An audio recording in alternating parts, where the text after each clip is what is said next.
Good morning, everybody. It's Wednesday, June 26th. This is the AgYield War Room. I'm Dan Dempsey, and I'll be moderating today's session. As always, if you've got any questions or comments, please feel free to drop us a line in the chat area, and we'll be sure to get to it during the show. Overnight markets here had July corn up a quarter at 425 3/4. July soybeans were up 8 at 1171 1/4. And July Chicago wheat was down a penny and a quarter at 540 1/2. Nothing in the way of export sales announcements here this morning. Good morning, guys. Dustin, got some rain rolling through the Midwest, kind of the southern part of the belt here this morning, moving towards the east. Obviously, market continues to monitor and track that system. But what are your thoughts here as we start the day? Yeah, so I think some of that rain is definitely in the forecast. If we're looking out to the forecast change, though, for the next 2 weeks, I think that's where things have improved a bit here. We overall looking at just slightly cooler temps on that European forecast for the 2 week. So I think the 1 day forecast change from yesterday lowered the weighted average temperature down by 1.5 degrees. And precipitation is still projected to be, 91% of normal, with a lot of that going into Illinois, the area it needs most. Forecast looks non-threatening at the moment. Obviously we've had some flooding though, and some other weather issues. I don't know that how to quantify that exactly, but I do think there's a bit of an uphill battle with all the things that have been going on to start the season. It's one thing we were talking about prior to getting into this meeting. And definitely. Justin, you're muted if you got a few things to say there. I'm just shaking my head, and I'm just kidding. It's raining everywhere, so the net benefits, obviously greater than the areas getting flooded out right now.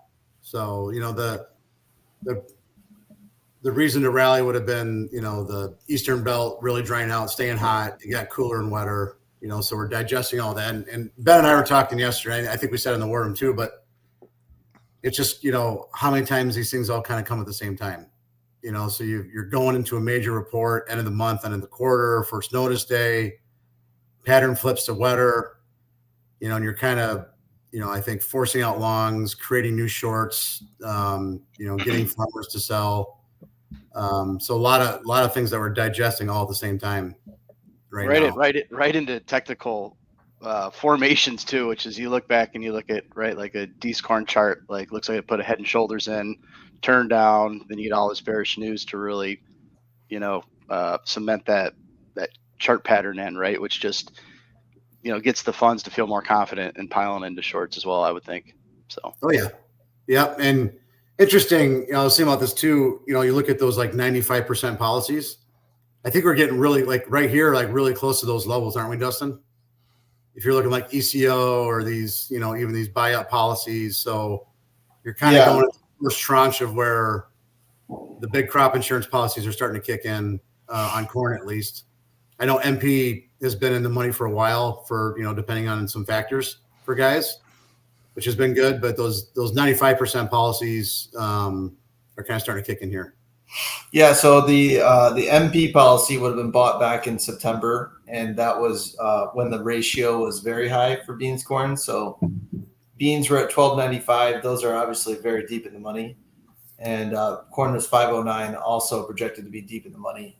Keep in mind, these are yield and price products, so yields can come in and kind of disrupt those payments if yields are higher, as long as that corresponds with higher yields on the farm. That still makes it acceptable insurance coverage. But your 95% individual policies, whether that's a private product or on a county level, if you bought ECO, that should kick in right around 443. That's what's based on average yields using that 466 spring price and a 5% deductible. Right. So was yesterday's settlement. Yeah, exactly. Beans, a little bit lower. We've got 1155 was the average price for the spring, so a little bit lower to go there. But yeah, certainly something to consider if these rain events are actually producing above APH yields, though, those numbers need to go lower. So, yeah, and that's probably where you probably have to look at I mean, hopefully you already have, but people look at the gap coverage, figure out where that crop insurance is kicking in, and I think it's a really important time of year. You have to be diligent when you're starting to do things around crop insurance. Really be diligent on what your true yield prospects are. Right? Not like, oh, it could still be 180, but I think it's 220. Like really knowing where most realistically you think it is, because that's gonna be really important on how you market around it, obviously. Yeah. I mean, if you're in an area that some of these guys have started to lower their yield a little bit where they've had extreme flooding, and even for those guys, 85% policy may already be in the money if they're being realistic. So that's a completely different scenario than someone that's got really, really good prospects going into, kind of the APH that it might be lagging what they think that they can actually produce on it right now. So if you're 10% above that APH, insurance really isn't going to provide much of a floor until, well below $4 for those 85% policies. I think I said it on Friday, one of probably the worst area for growers on profitability is just above farm bill payment and just below insurance payments with little hedges. That would come in for a lot of people right around like the $4.10 to $4 mark.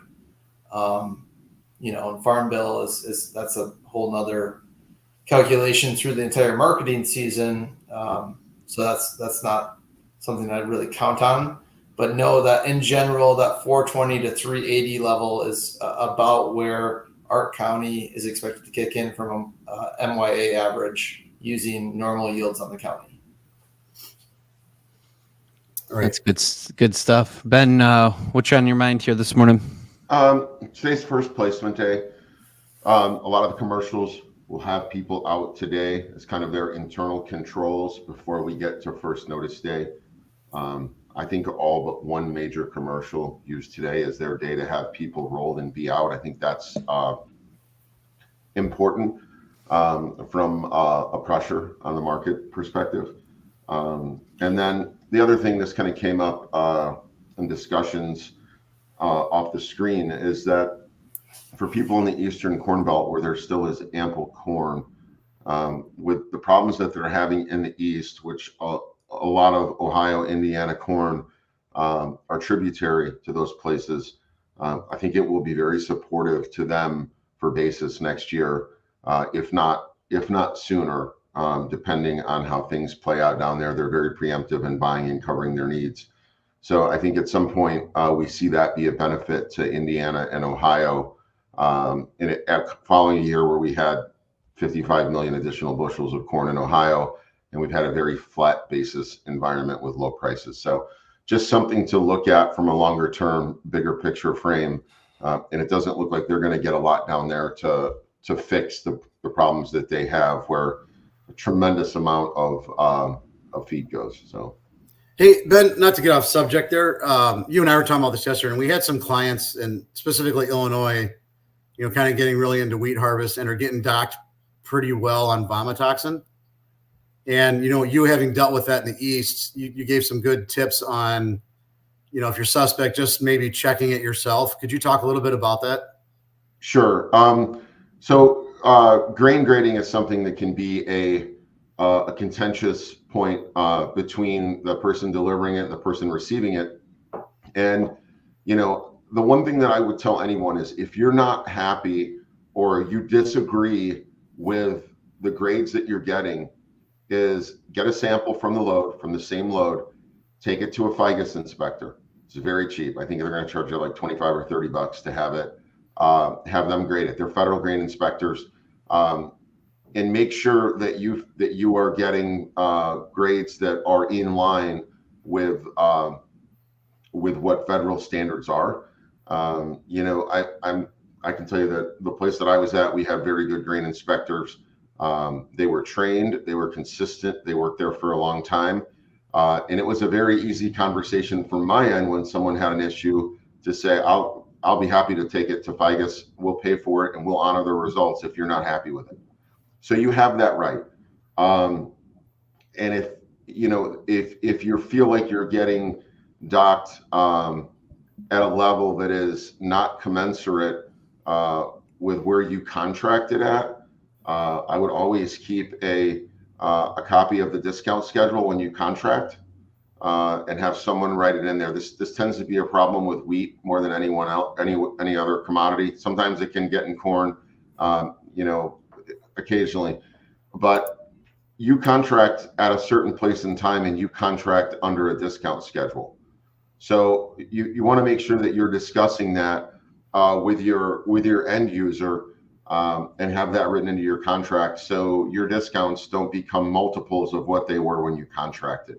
But the easiest way, if you think that you're not getting a fair shake on your grades, request a FIGA sample, and you'll get the reports. And if you I would tell you that most of the time people are trying to do good in their job and trying to make it work, but it puts everyone at ease as far as what you really have. And if you have a vomitoxin problem or some other big problem, you've brought a third party in for literally next to nothing to verify that. So that alone is worth it. It's the mental piece of knowing, hey, you know what, I'm working with someone who's really good. They treated me right. Unfortunately, I have a problem. Or how in the world can we be so far off? And this just cost me 55 cents. So that's fantastic news. And anybody, or information, I should say, anybody that has additional questions or follow up on that, don't hesitate to reach out. And Ben and guys on the team, we can help you through that. Visit a little bit more in depth, having Ben handled that in his past life. So, no, it's good stuff. Rylan, we've got a couple minutes here. What do you got for livestock? Well, we had a cold storage report yesterday. I don't think it was too shocking, but on the other hand, pretty much across the board, supplies are down, June 1. So total beef and freezers were down 3% from the previous month, 424 million pounds. Bellies were down 7% from the previous month. So some pretty big, and I would say larger than expected drawdowns. So the old adage is if you can't freeze it, you sell it, or you can't sell it, you freeze it. So I would imagine that it just kind of bodes well for demand right now. Overall, the numbers didn't seem too crazy as far as the draw. I would just say maybe slightly larger than expected. So we could see a little bit of support off those. Usually the cattle market's going to shake that off though pretty quick. I just think it kind of supports the narrative right now. And, we're seeing new highs for the move in beef.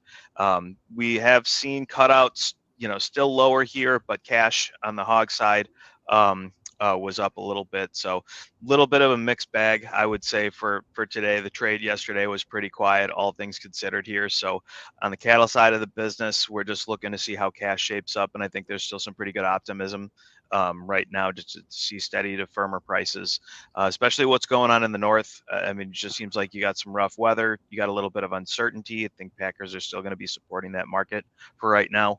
But all in all, the trajectory is still up right now until we really see beef start to slip. It kind of feels like, the market's going to hold up pretty well right now. I think just overall, the cattle on feed report, I think everybody's a little bit shocked that we didn't get a big sell-off right after here in the back end of the market.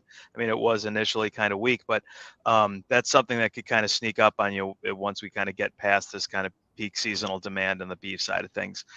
So we'll see how that goes. I just think that's a good idea to maybe start looking at protection on this rally that we've seen in the back end of the market, just making sure you've got enough coverage to kind of weather the storm if we come outside of this kind of time frame and we do start to see a little bit better of a supply situation, start to moderate some prices here. So I think it's good just to have. I know it's hard, it's a little bit too hard to sell the discount right now, but there's plenty of options. You could look at put options, LRPs on the insurance side of the market. Just feels like it's a little bit of a gravy train right now, and I don't think anybody really wants that to go away.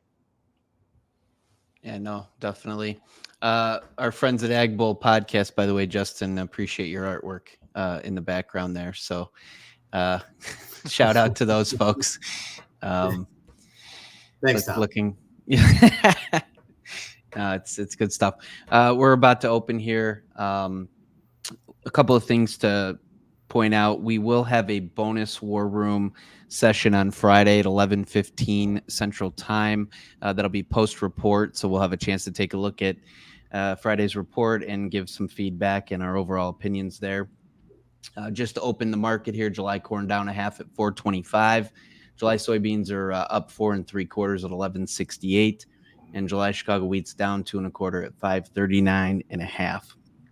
Tomorrow morning, we'll have export sales out at 7:30, so we'll take a look at that and discuss that in tomorrow's session. Every day that the markets are open, we're streaming live on X, Facebook Live, and YouTube Live, 8:15 Central Time. Appreciate all the thoughts and comments here this morning, guys. It was a good conversation. Hope everybody has a great day. We look forward to talking to you tomorrow.